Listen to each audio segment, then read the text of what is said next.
Magandang araw po, welcome po sa aking channel, Nov9 TV.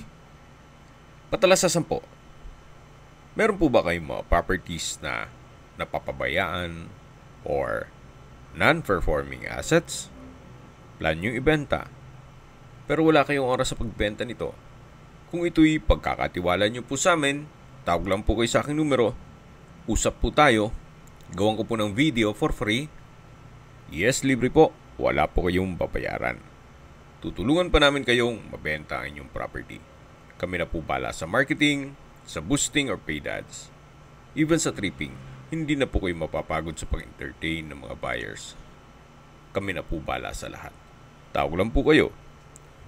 Nandito po tayo ngayon sa Royal Tagaytay Estate. Ito po isang exclusive subdivision na kumpleto po ang amenities gaya ng clubhouse, basketball court, parks and playgrounds,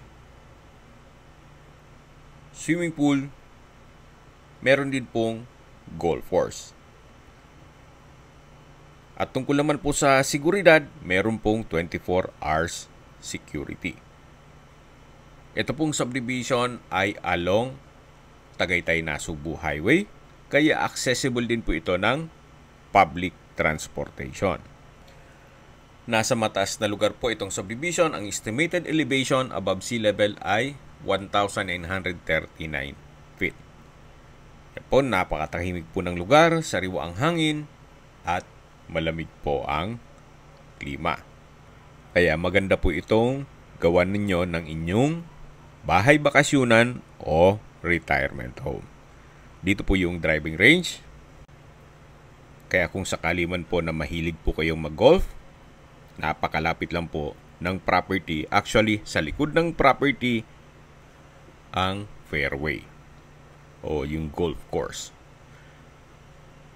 So yan po, tunghayin nyo po muna dito sa driving range. Then sa likod po ay yung clubhouse. Then may restaurant at may swimming pool. So nandito na po tayo sa lupang binebenta. May lot area po ito na 800 square meters. Tungkol naman sa dokumento nito, ito po'y titulado at buhay po ang may-ari. Kaya wala po kayong maging problema sa documentation o sa transfer ng title. Ang hugis ng lupa po ay rectangle o pahaba. Then sa dulo po ay yung fairway na mismo. Kaya kung sakaling magpa-construct kayo ng bahay, meron pong fairway view sa likod mismo ng bahay. Napakaganda po ng magiging tanawin nyo. Kaya sa mga naghahanap po ng isang property na may fairway view at malaking sukat ng lupa, ito na po yung hinahanap nyo. Mula po dito ang property line hanggang sa dulo na po. Then ang terrain po medyo slope ng konti, pero hindi naman kalaliman. Kaya bali elevated po dito sa harapan, then pwede po kayong maglagay ng basement dun sa dulo. Hindi nyo naman po kailangang maglagay pa ng swimming pool, gawa ng meron na po sa clubhouse. At least less maintenance na rin. Kasi medyo mabigat din po ang maintenance pag meron pong swimming pool. Ito po yung tinutukoy ko na pagdating dito sa dulo, medyo slope ng konti.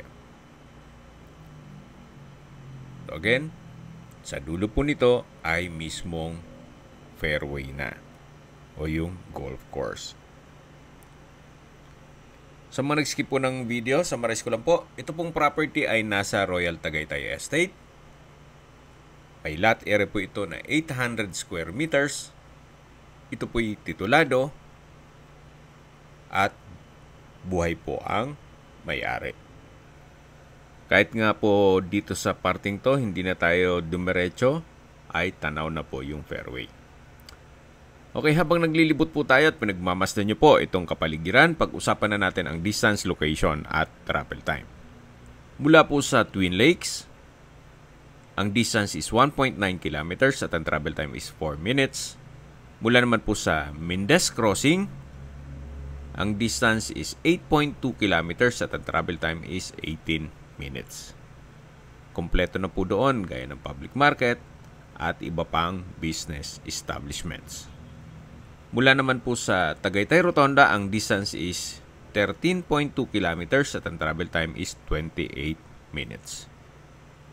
Sa Tagaytay Rotonda po ay meron pong malls, hotels, restaurants, banks, schools, church, at hospital. Yan po yung lagi kong binabanggit sa inyo na dapat nyo i-consider sa paghanap ng property, yung meron pong malapit na hospital. Hindi ko naman po sinasabing sakitin kayo. Yan naman po for emergency purpose lang naman. At mula naman po sa Calax Aguinaldo Highway Interchange, ang distance is 30.1 kilometers at ang travel time is 1 hour and 10 minutes. Mula naman po sa Manila o sa airport, ang distance is 68.7 kilometers at ang travel time is 1 hour and 29 minutes. Okay, sa presyo na po tayo. Binebenta po ito ni owner sa halagang 20,000 pesos per square meter. Kung may mga katanungan po kayo, tawag lang po kayo sa aking numero. At sa mga kababayan naman natin nasa ibang bansa, meron po akong Telegram. Sa mga iPhone user naman, may iMessage. Meron din pong Imo, Skype, Viber at WhatsApp. Same number lang po, 0917-316-3399. Sa mga nagtatanong naman po ng aming Facebook, meron po aming Facebook page na Nov9TV at Facebook Real Video. Meron din pong TikTok at Instagram. May ibang YouTube channel po kami na The Nov9TV channel, Nov9TV Listings, Nov9TV On The Spot, at Nov9TV Updates. Sana po naibigan nyo ang video presentation. Paki-like and subscribe na lang po sa aking channel para ma-update din po kayo sa aking future listings. Kung sakali po hanap nyo yung mas malaking sukat na lupa, meron din po kaming ibang listings na pwede nyong pagpilian. Huwag po kayong mag-atubiling tumawag sa amin, then let us know your budget para malaman namin kung anong property pwede naming alok sa inyo. Sa lahat pong viewers, subscriber at nagtiwala po sa amin, salamat po sa suporta. Ingat po kayo lagi at yung pamilya. Maraming salamat po.